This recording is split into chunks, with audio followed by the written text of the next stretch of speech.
Bonjour les amis, je suis Olivier Soumamis, coach spécialisé en management interculturel. Certains d'entre vous me connaissent parce qu'ils ont dû voir quelques vidéos que j'avais fait il y a quelques mois sur la préparation d'un voyage quand on veut changer de pays, comment se préparer, où j'avais expliqué les différences entre les immigrés et les expatriés.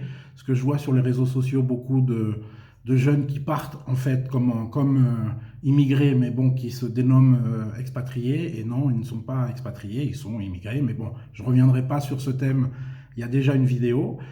Et j'ai décidé, parce que je vois sur les réseaux sociaux qu'il y a vraiment énormément de Français, jeunes ou moins jeunes, qui décident de venir s'installer au Mexique.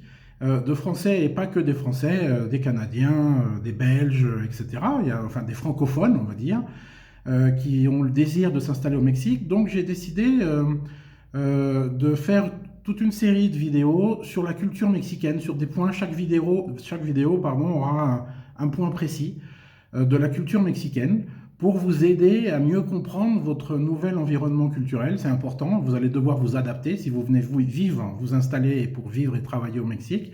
Vous allez devoir vous adapter. Donc, cette série de vidéos que je pense faire va vous aider à mieux comprendre la culture mexicaine et à vous adapter mieux et plus rapidement, parce que plus vite on comprend notre environnement culturel, notre nouvel environnement culturel, bah, plus vite on est efficace, plus vite on est productif, et plus vite on est à l'aise surtout. Donc voilà, et aujourd'hui je vais parler d'un thème spécifique, précis, qui est sur la société mexicaine est une société d'apparence.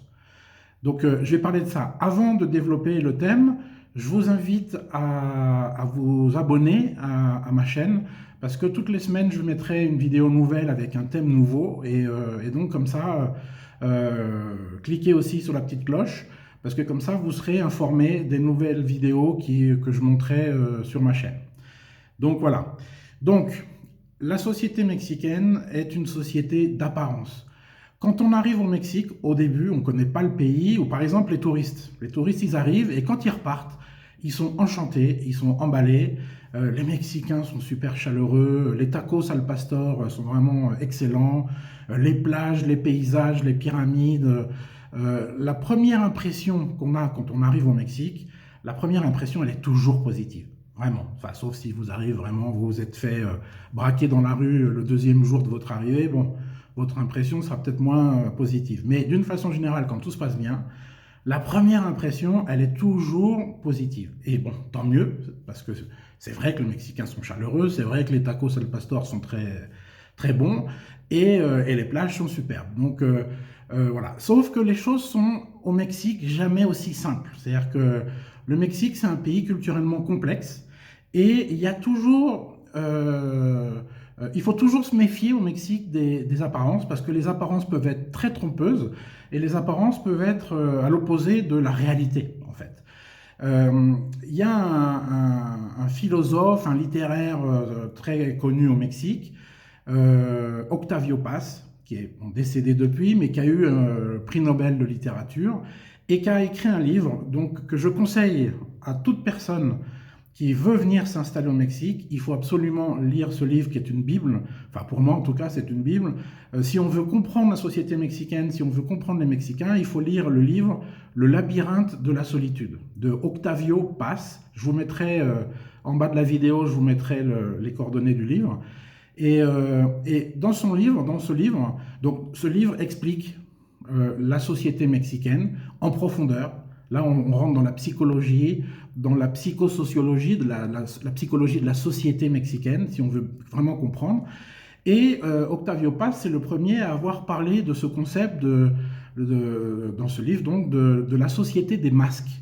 C'est-à-dire que pour Octavio Paz, et il a vraiment raison, les Mexicains, ils ont un masque.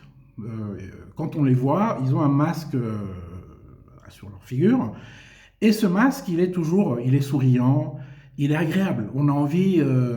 on a envie de s'approcher d'eux parce que le masque il est agréable et puis en plus la façon de dire bonjour au Mexique, bah, il vous fait l'abrazo, donc il vous prend dans les bras, donc voilà, c'est très charnel, c'est très émotionnel, c'est très chaleureux.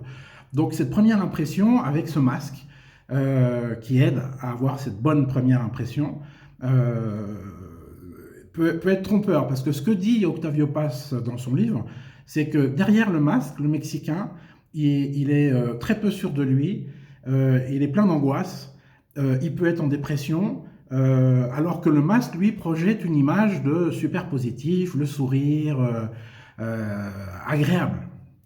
Mais la réalité du Mexicain, c'est peut-être pas aussi rose que le masque, que l'image que le masque lance, projette, projette nous projette à nous. Non, donc, une règle au Mexique, il faut toujours prendre du temps et pas s'arrêter à la première impression. La première impression, elle est bonne, mais il faut aller au-delà de la première impression, il faut aller au-delà de la première apparence, parce que, comme je viens de vous le dire, les apparences sont très trompeuses. Donc, déjà un point est très différent de la culture française, et là je parle plus des Français, je ne parle pas là pour les Belges ou les Québécois par exemple. Euh, Au Mexique, en termes d'apparence, tout est toujours positif. Vous demandez à un Mexicain comment il va vous dire très bien. Même si c'est pas forcément vrai qu'il va très bien, mais il va vous dire très bien. Là, quand je dis qu'on est aux antipodes de ce qui se passe en France, c'est quand en France on demande à quelqu'un comment il va vous répondre bah, pas mal. Pas mal en français de France, ça veut dire bien. Mais dans pas mal, il y a quand même le mot mal. Donc peut-être que ça va peut-être pas aussi bien que ça. Et là où au Mexique, c'est toujours positif. Alors, un des premiers points de cette première impression qui est toujours positive, qui est toujours agréable, qui est très motivante, surtout quand on arrive de France, c'est qu'on sort d'un contexte franco-français où tout est toujours négatif. Quoi qu'on fasse, quoi qu'on dise, quoi qu'on propose, c'est toujours non. Ce qui sort de la bouche du français d'abord, c'est non. Ou alors vous dites, tiens, je vais monter un business, je vais faire ça. Oh là là, ça marchera jamais, t'es fou, c'est pas le moment, c'est la crise. Enfin, il y a toujours un pet de travers qui justifie que c'est pas possible. Et vous arrivez au Mexique, et alors là, par contre, c'est tout l'inverse. Quoi que vous fassiez, quoi que vous disiez, quoi que vous proposiez, c'est toujours positif. C'est toujours. D'ailleurs, quand vous dites vous allez monter un business, la phrase magique qui est automatique, que sort le Mexicain naturellement, spontanément et sincèrement, c'est je suis sûr que ça marchera super bien pour toi. Estoy seguro que te ira bien. Donc, je suis sûr que ça ira bien pour toi. Ça, c'est ce qu'on vous dit tout le temps. Donc, vous arrivez de France où tout ce que vous proposez, c'est jamais assez bien. Vous arrivez au Mexique, waouh, c'est génial. Mais en fait, dans les deux cas de figure, le Mexique et la France, on est dans des extrêmes opposés, mais qui sont pas forcément liés à une réalité. C'est-à-dire, c'est pas parce que c'est toujours non que ça marchera pas, et c'est pas parce que c'est toujours oui que ça marchera. Donc, il faut faire très attention sur ce point, parce que les Mexicains sont toujours positifs. D'ailleurs, enfin, j'en parlerai après, mais on dit jamais non au Mexique. Donc, si on dit jamais non, ça veut dire qu'on dit oui. Et on dit oui à tout, même ce qui n'est pas possible. Moi, par exemple, pour voir jusqu'où ils allaient me dire oui, est-ce qu'il y a un moment où ils vont me dire, bah non, attends, ça ne marchera pas, avec mes amis, mon environnement, j'ai fait le test en disant, alors je vais monter un business, alors au départ un petit business, et puis ah bah ouais, ça, je suis sûr que ça marchera bien. Et puis ainsi de suite, je montais en puissance dans mon business, jusqu'au moment où je leur ai dit que j'allais monter une compagnie aérienne. Alors, les gens qui me connaissent, bon, bah, ils savent que j'ai pas encore les moyens pour monter une compagnie aérienne, que j'ai pas l'argent pour faire une demande à Airbus ou à Boeing d'acheter une cinquantaine de Boeing ou d'Airbus. Mais ici au Mexique, même si c'est totalement irréaliste par rapport à ma situation, estoy seguro que te va a ir bien. Je suis sûr que ça va marcher pour toi. Donc ça, c'est le côté, ils sont dans l'excès inverse au nôtre, d'accord, le positif, mais vous rencontrez un Mexicain, un ami mexicain, par hasard, en vous promenant dans la ville, il sort de chez le médecin, on vient de lui annoncer qu'il a un cancer des poumons, et que vous lui demandez comment il va vous dire qu'il va bien. Parce qu'on ne peut pas aller mal, et il faut toujours être positif. Donc ça, c'est le premier point, faire attention faut jamais se laisser emballer par cet enthousiasme naturel des Mexicains. Il faut rester les pieds sur terre. C'est pas facile, mais il faut rester les pieds sur terre parce que c'est pas parce qu'il a dit oui que ça va être comme ça. Donc ça, c'est le premier point. Toujours le Mexicain va chercher à maintenir l'apparence positive, toujours positif, opposé à la France. Autre point, là où il faut faire très attention et qui participe à cette première, tous ces points que je vous donne, c'est des points qui participent à cette première impression positive. C'est que les Mexicains, alors je vais développer après, mais évitent toute polémique. Donc ils ne savent pas gérer la polémique comme nous. Nous en France, c'est un sport national, la polémique. Donc pour éviter la polémique, le Mexicain va avoir tendance à vous dire ce que vous avez envie d'entendre. Il ne va pas vous dire ce qu'il pense. C'est-à-dire que si vous pensez que c'est blanc et que lui, il pense que c'est noir, il va vous dire que c'est blanc. Il est capable, le Mexicain, de dire l'opposé de ce qu'il pense. Nous, non. Nous, Français, on est cash, on est direct et on va dire ce qu'on pense, même si c'est l'opposé de ce que disent les autres. Donc là aussi, c'est une différence. Je ne juge pas si c'est mieux, si c'est moins bien. Le but du jeu, c'est de comprendre dans quel environnement on se retrouve et de s'adapter à cet environnement. Donc les Mexicains, moi quand je prépare les expatriés, je leur dis toujours, faites attention, les Mexicains sont les champions du monde pour vous dire ce que vous avez envie d'entendre. Mais ce n'est pas forcément le reflet de ce qu'ils pensent. Et ils font ça pour éviter la polémique. Parce qu'au Mexique, il n'y a pas de polémique. Il n'y a pas de discussion comme nous, on aime bien polémique, la controverse, la confrontation. Ici, non. On essaie de maintenir toujours l'apparence positive, même si c'est l'opposé de ce que je pense. Les Mexicains sont capables de dire « Quel plaisir de te voir !» et avec tout l'enthousiasme des Mexicains, alors qu'ils ne peuvent pas vous encadrer. D'accord? « Que gusto verte !» Mais en fait, ils peuvent pas, ils vous supportent pas. Mais ils vont vous dire, parce que vous êtes en face, donc ils vont vous dire... Donc certains étrangers, parce que peut-être qu'à travers ce que je dis, vous êtes déjà en train de vous le dire, ouais, mais alors ils sont hypocrites. Je pense pas que ça soit de l'hypocrisie, c'est plutôt culturel, une protection pour éviter la polémique. Donc c'est clair que les Mexicains évitent à tout prix la polémique, la controverse, la confrontation. Ils ne savent pas gérer ça. Là où nous, Français, c'est notre sport national. Nous, on invite des amis, des couples d'amis le samedi soir à dîner à la maison. On invite 2-3 couples. Et forcément, durant le dîner, on va parler des choses qui fâchent. Et le thème qui fâche, c'est la politique. Parce qu'on a des amis de gauche et on a des amis de droite. Et là, pendant le dîner, le ton va monter, ils vont se prendre la tête, etc. Mais à la fin de la soirée, quand le dîner est fini, on va se faire la bise et on se reverra le week-end prochain. Là où au Mexique, si toi, mon ami, tu n'es pas d'accord avec moi, c'est que tu es mon ennemi. Donc en fait, la polémique, le risque de la polémique pour les Mexicains, c'est de perdre l'amitié. Donc pour ne pas perdre l'amitié, on évite tous les sujets qui fâchent. Donc on ne parle pas de politique, ou très peu, on ne parle pas de religion, on ne parle pas de thèmes comme ça qui sont un peu chauds. Ce qui pour nous, Français vivant au Mexique, c'est un peu frustrant parce que nous, on aime ça. Donc avec les Mexicains, on est toujours un peu dans les discussions, dans le superficiel, des choses qui fâchent pas, où tout le monde est d'accord, etc.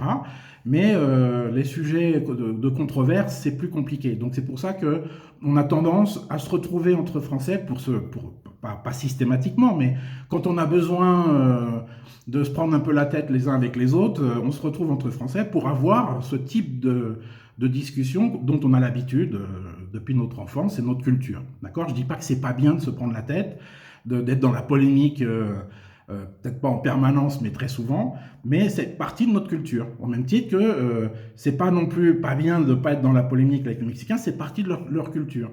Parce que le problème peut-être avec les Mexicains, c'est qu'ils ne savent pas gérer leurs émotions négatives. Donc tout ce qui est négatif, ils l'intériorisent. Ils le gardent. Donc je ne suis pas d'accord, je ne le dis pas, je ne peux pas, je ne le dis pas. Comme je vous le disais au début, au Mexique, on ne dit pas non. Dire non, c'est négatif. Donc le négatif, on l'évite. Et puis dire non, au Mexique, dire non en face de la personne. Un non comme ça, comme on le ferait nous, Français. Tu me fais une proposition, ben non, ça ne m'intéresse pas, merci, mais non. Ça, au Mexique, c'est considéré grossier. C'est un grossier personnage, celui qui me dit non à la face. Donc les Mexicains, ils intériorisent les émotions négatives. C'est-à-dire que les Latins, en général, ils extériorisent, les émotions sortent, qu'elles soient positives ou négatives, les émotions sortent un peu comme le volcan qui explose. Les Mexicains, eux, ils ont cette particularité, c'est qu'ils n'extériorisent que le positif. Le négatif, et surtout les hommes, parce que les femmes, elles sont plus fortes. La femme mexicaine, elle est plus forte que l'homme, et oui, elle peut être dans la controverse, dans la polémique, elle sait dire non. Mais les hommes, eux, sont beaucoup plus faibles, ils sont plus soumis, ils ont été, par leur éducation, par leur mère, etc. Je ne vais pas rentrer dans ce sujet, mais ils ne sont pas dans la confrontation. L'homme mexicain ne peut pas dire non à son chef, il peut encore moins dire non à sa femme, et il peut encore moins dire non à sa mère. Donc ça sous-entend qu'il dit oui à tout, mais dire oui à tout, ça sous-entend également que je m'impose des choses que je ne veux pas, mais par le fait de ne pas savoir dire non, je vais faire ce que quelqu'un d'autre m'impose. Alors l'autre, ça peut être ma mère, ça peut être ma femme, ça peut être le chef dans l'entreprise, etc. Donc voilà, on est dans une société où il faut sauver les apparences, il faut que les choses soient positives, il faut que les choses soient aimables, donc on évite la polémique. Donc nous, Français, conseil pour les Français, c'est faire attention, parce que nous, on est très cash, on dit les choses très directement, et pour tout ce qui est négatif, si vous avez à dire non à une proposition, à quelqu'un, il faut mettre les formes. Il faut vraiment apprendre à mettre les formes, parce que sinon le Mexicain, lui, vous pouvez le vexer, il peut se sentir que c'est agressif si vous le faites vraiment 100% comme on le ferait en France. Donc voilà, ça c'était mon thème d'aujourd'hui, les apparences. Méfiez-vous quand vous arrivez au Mexique. Quand on arrive au Mexique, on devient euphorique parce que tout le monde vous dit oui à tout, parce que, vous voyez, moi je travaille à mon compte, je vends mes services dans les entreprises au début, mais comme tous mes amis qui sont francophones, qui travaillent à leur compte, qui vendent leurs services dans les entreprises, à chaque fois qu'on sort d'un rendez-vous, avec une entreprise mexicaine ou une entreprise étrangère, mais c'est un Mexicain, notre contact, on ressort et on se dit, mais attends, dans ce pays, avec tous les rendez-vous que j'ai eus, et ils me disent oui à tout, dans les 6 mois, je suis millionnaire. Ça, c'est la première impression qu'on a, parce qu'en France, il faut ramer pour qu'on vous dise oui. Il faut se battre, il y a des objections, il y a plein de questions, on vous remet en cause, il faut se justifier de tout. Ici, c'est toujours génial. C'est beaucoup plus facile de vendre, parce qu'il y a beaucoup moins d'objections, mais ça ne veut pas dire qu'on va signer le contrat 2 jours après. Je veux dire, au début, on se dit tous, dans 6 mois, je suis millionnaire, et puis on se rend compte très vite que ce oui, il voulait peut-être pas dire oui. C'est un oui qui peut vouloir dire peut-être, ou c'est un oui qui peut vouloir dire non, mais on vous aura dit oui. Donc, il faut faire très attention aux apparences. C'est une société d'apparence où les choses se disent de façon détournée. Il faut savoir décoder tout ça. Voilà. Donc, dans d'autres vidéos, je vous aiderai, par exemple, à vous expliquer quand un oui dit oui et quand un oui dit non, par exemple. Mais faites attention à ça, parce que beaucoup se font avoir en restant sur leur première impression. Et il faut aller au-delà. Faut pas se laisser embarquer par l'enthousiasme naturel des Mexicains. Il faut rester les pieds sur terre, et puis il faut gratter un peu plus. Il faut aller au-delà. Alors, il y a des oui qui disent oui, hein, bien sûr. Et puis, je rappelle que tout ce que je dis d'un point de vue culturel, c'est jamais vrai à 100%. D'accord ? C'est culturellement, on n'est jamais tous pareil. Les Mexicains ne sont pas 100% mexicains de la même façon, au même titre que nous, Français, on n'est pas Français tous de la même façon. Donc moi, ici, je parle d'une tendance culturelle. Mais il faut faire attention aux apparences. Voilà. J'espère que ça vous servira. N'oubliez pas de vous abonner à la chaîne et à la petite cloche aussi pour recevoir les notifications des prochaines vidéos. Et on est en contact, et je vous attends à la prochaine vidéo. Merci, bye.